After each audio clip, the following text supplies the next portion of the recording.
The message came in just after midnight. Adrian stared at his phone, his jaw tightening as he read the words again. "You chose wrong, I'm coming for everyone you love." His grip on the device hardened, veins rising along his forearm. For a few seconds he didn't move, didn't breathe. The silence in the room felt heavier than usual, like the air itself knew something had shifted. "Elena," he muttered under his breath. He didn't waste another second. By the time Adrian walked into Isabella's office the next morning, his face was set in that familiar, controlled expression. But his eyes told a different story. She noticed immediately. "What is it?" Isabella asked, closing the file in front of her. Adrian placed his phone on her desk and slid it toward her. She read the message once, then again. Her expression didn't change much, but her fingers slowly tapped the desk. "He's not going after you," Adrian said quietly. "Not first." Isabella looked up at him. "No, he's going after your weakness." Adrian didn't respond, because they both knew who that was. Within hours, everything changed. Elena no longer stepped outside alone. 2 armed bodyguards stayed with her at all times, rotating shifts with precision. Cameras were installed around her gallery, inside and out. Every visitor was screened, every movement monitored. Adrian personally reviewed every security report, every single one. Elena tried to pretend it didn't bother her at first, but it did.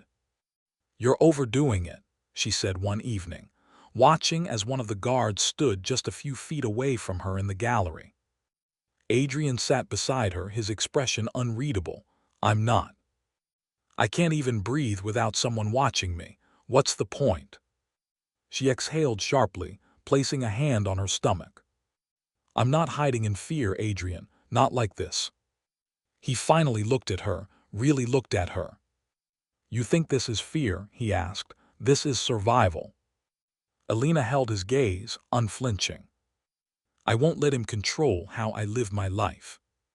There was something in her tone that made Adrian pause. Not defiance, not recklessness, but strength, and that scared him more. Because strength could get her killed, still, she didn't back down. The exhibition was already planned. Invitations had been sent out weeks ago.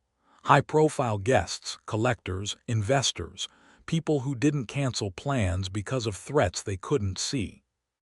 "Elena, can we postpone?" Adrian started. "No," she cut in. "We're not giving him that power." Adrian ran a hand over his head, frustration evident on his face. But he knew her well enough to understand one thing.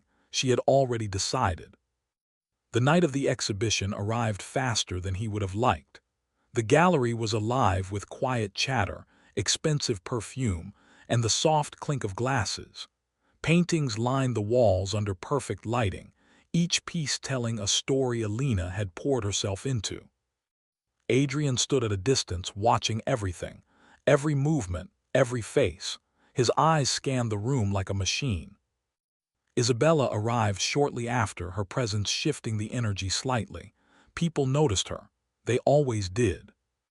"Elena," Isabella said, offering a small smile as they greeted. "Thank you for coming." "I wouldn't miss it," Elena replied warmly. Adrian stayed close, maintaining distance but never losing sight. Then someone else entered. He didn't look dangerous, well-dressed, calm, observant.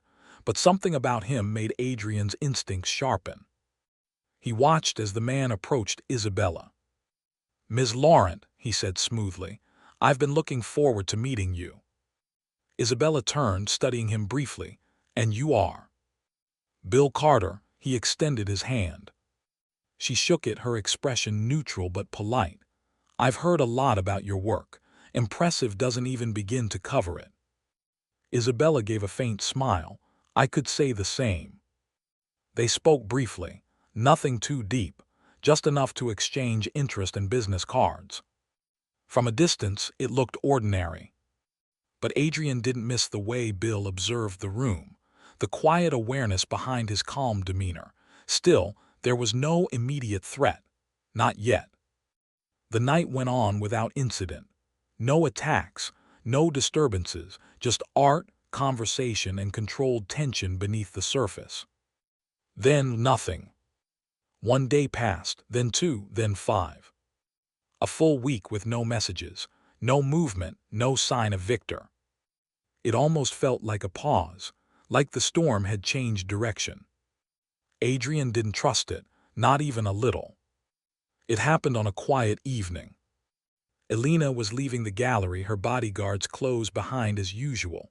The street was calm, almost too calm. Adrian wasn't there. He was just minutes away, stuck in traffic after reviewing a security update. Then it happened. A black SUV pulled up fast, too fast. Doors flew open. Men stepped out armed, masked, precise. "Elena, get down," one of the guards shouted. Get in the vehicle Everything now! exploded into motion. One Covering guard fire, pushed her watch the back flank. while the other drew his weapon. Gunshots cracked through the Get air. in the vehicle now! People screamed. Elena's heart slammed Covering against fire, her watch the chest flank. as she stumbled, her hand instinctively moving to her stomach. The attackers moved quickly, but so did the guards. One of the men grabbed for her and missed. A shot rang out. The attackers retreated just as fast as they came, jumping back into the SUV and disappearing into the night. Silence followed, heavy shaking. Elena stood frozen, breathing hard, alive, but barely holding it together. By the time Adrian arrived, it was already over. He rushed toward her, his face pale with something close to panic. "Elena, are you hurt?" She shook her head, but her hands trembled. "They tried to take me." Adrian pulled her into him without thinking. For the first time, fear broke through his control. That night didn't end there. Hours later, his phone rang again. Another call, another problem. "Elena's studio," the voice said. "You need to see this." Adrian's expression darkened, because deep down he already knew. Adrian arrived at the studio just past midnight. The place was quiet, but something felt wrong the moment he stepped inside. The lights were off, yet the door wasn't forced. It had been opened cleanly. That alone made his chest tighten. He moved slowly, scanning every corner, every shadow. The guards stayed close behind him, but even they looked uneasy. Nothing was missing. That was the first thing he noticed. Paintings still hung perfectly on the walls, equipment untouched, drawers closed. Too clean, too deliberate. This wasn't theft, Adrian said under his breath. He walked deeper into the studio, his eyes narrowing. Then he saw it. A single canvas placed at the center of the room. It hadn't been there before. Adrian approached it carefully, his instincts screaming. The closer he got, the clearer it became. Written across the canvas in dark. Bold strokes were the words, "Family is always the easiest target." For a moment, Adrian didn't move. His jaw clenched so tight it hurt. Victor. This wasn't about money anymore. This wasn't even about revenge in the usual sense. This was control, psychological warfare. Adrian exhaled slowly, forcing himself to stay calm. But inside, something was shifting, something dangerous. "He's playing with us," one of the guards muttered. Adrian shook his head slightly. "No, he's warning us." And that made it worse. By the time they returned home, Elena was sitting in silence, her hands resting on her stomach. She looked up the moment Adrian walked in, searching his face for answers. She already knew something was wrong. "What happened?" she asked. Adrian hesitated for a second, then stepped closer. "He broke into your studio." Her eyes widened slightly. "What?" "He didn't take anything," Adrian continued. "He just left a message." Elena's expression slowly changed. Not panic, not fear, understanding. "What did it say?" she asked softly. Adrian held her gaze. "Family is always the easiest target." The words hung in the air. Elena looked down at her stomach, her hand instinctively tightening. For the first time since this started, fear truly settled in. The next morning, Isabella called Adrian in immediately. She didn't waste time. He attacked her in public and then sent a message after. That's not random. Adrian nodded. He wants us on edge. He wants you distracted, Isabella corrected, and he wants her afraid. Adrian ran a hand through his hair, frustration building. I'm not letting him get close again. You won't, Isabella said firmly, because we're changing the strategy. He looked at her. What do you mean? Alina can't stay here, she continued. Not after this. Adrian didn't respond immediately, because he already knew she was right. He'll keep coming, Isabella added, and next time he won't miss. Silence filled the room. Then Adrian finally nodded. Where? Isabella leaned back slightly. I have a private property, remote, fully secured, no easy access points, no public records tied to it. Adrian's expression hardened with focus. Will she be safe there? As safe as possible, Isabella replied. And right now, that's the best we can do. There was no argument after that. The decision was made. Alina didn't take the news lightly. You want me to leave everything? She asked, her voice tight. Just like that. It's temporary, Adrian said. Until the baby comes, until this is under control. And what about my work, my gallery? Your life is more important. She looked at him, emotions clashing behind her eyes. I'm tired of running. Adrian stepped closer, his voice softer now. This isn't running. This is protecting what matters. Alina didn't respond immediately. Her hand moved slowly over her stomach again. That changed everything. After a long moment she nodded. Okay. The move happened quickly. No public notice, no leaks. Within hours, Alina was transported under heavy security to Isabella's private property, far from the city, far from everything familiar. The place was quiet, isolated, surrounded by layers of protection. For the first time in days there were no crowds, no open streets, no unexpected movements, just silence. Adrian stayed close, watching everything like a man who refused to blink. Alina adjusted slowly. It wasn't easy, but it was safer. And safety was the only thing that mattered now. Back in the city, Isabella remained in control, handling everything from the outside. But even she noticed something strange. Victor Kane had gone silent, no new messages, no attacks, no sightings, nothing. At first it seemed like a relief, but the longer it lasted, the more unsettling it became. Adrian stood in Isabella's office days later, reviewing updates. Any movement? She shook her head.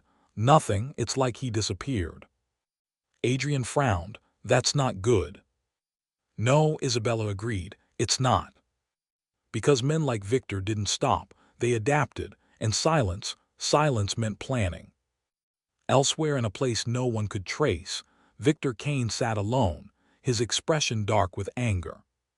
A glass shattered against the wall as he stood. Every time, he muttered, every single time. Isabella. She kept interfering, blocking him, slowing him down, turning his plans into failures. She's the problem, he said quietly. Not Adrian, not Alina, Isabella. For a long moment he stood there, breathing slowly as his anger settled into something colder, something more calculated. Then just like that he stopped. No more messages, no more rushed moves, no more noise. Victor Kane went completely silent, and that silence carried more danger than anything he had done before. Days passed, then more still nothing. No one knew where he was, no one knew what he was planning. And that uncertainty began to grow, because the truth was simple. The quieter he became, the more dangerous he was. 3 weeks later, just when things felt too quiet, Isabella and Adrian were together in the office trying to sort out some official duties. Then Isabella's phone rang. She glanced at the screen briefly before answering. Hello. The voice on the other end was calm, polite. Ms. Laurent, I hope I'm not calling at a bad time. Isabella's eyes narrowed slightly. Who is this? Bill Carter. She leaned back slowly, recognizing the name immediately. The exhibition. Yes, Bill replied. I was hoping we could continue that conversation. Isabella said nothing for a second. After everything that had happened, the timing felt off. Too precise, too convenient. What kind of conversation? She asked carefully. A simple one, he said smoothly. Lunch. Silence. Isabella's mind moved quickly, weighing the implications. I'll think about it, she said finally. Of course, Bill replied. I'll be waiting. The call ended. Isabella lowered the phone slowly, her expression unreadable. Across the room, Adrian watched her. Who was that? She held his gaze. Bill Carter. Adrian's eyes darkened slightly. The guy from the exhibition. She nodded. What did he want? Isabella paused for a brief moment, then she said it. He wants to take me to lunch. Silence filled the room again, this time heavier. Because now, the questions were louder than the answers. Considering the fact that Victor had gone so silent about everything and now a call from Bill after 3 weeks, was Bill just a businessman? Or was he something more? Was this chance for another attack, or the beginning of something else? And somewhere out there in the silence no one could break, Victor Kane was still watching, still planning, still waiting. You already know this story is far from over. Things are about to get deeper, darker, and way more unpredictable. So go ahead, hit that subscribe button, drop a like. And tell me in the comments, do you think Bill is innocent, or is he part of Victor's game? Because in part 3, everything changes.